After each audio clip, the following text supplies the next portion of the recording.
Hi, my name is Robin Chan. I work in the lab of Gilbert DiPaolo, and I'm actually a senior postdoc, and I'm in charge of the lipidomics core facility for the Department of Pathology. In my current research, I'm actually working on discovering biomarkers, fluid-based biomarkers in neurodegenerative diseases such as Alzheimer's, Parkinson's, Lou Gehrig's disease, and also Huntington's disease. If we think in terms of Alzheimer's disease, for instance, one of the big problems in Alzheimer's disease is actually predicting when people are going to get the disease. Typically, by the time people get dementia, it's actually already too late.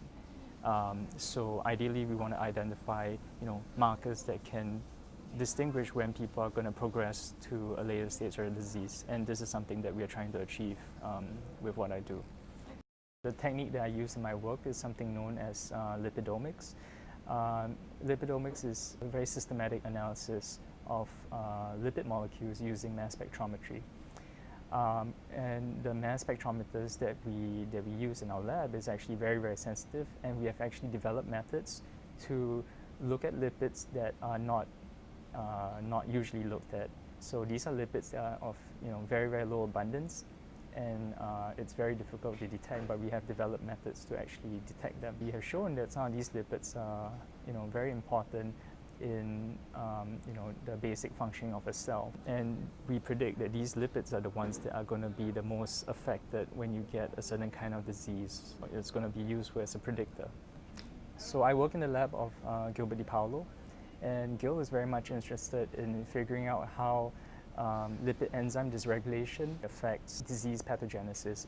How my work actually fits in is because we know that when these diseases occur, we have a lot of lipid dysregulation that actually occurs in the brain.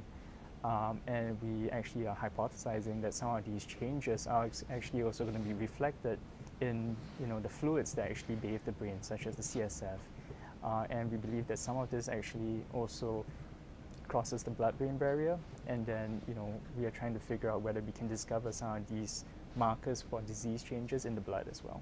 So the end goal of what I hope to achieve with what we do is that eventually we will be able to develop biomarkers that can be used in a clinical setting. It will be nice to actually expand the kind of diseases that we cover. So for instance, if we have someone with a resource of frontotemporal dementia or even stroke, that will be very interesting for us as well. So the resources or collaborations that I'm actually looking for are people with access to patient samples. It needs to be a real collaboration between us and clinicians to actually give us those samples for us to analyze. I would imagine that that's like the main challenge of making of having people who can share our vision of wanting to do something like that.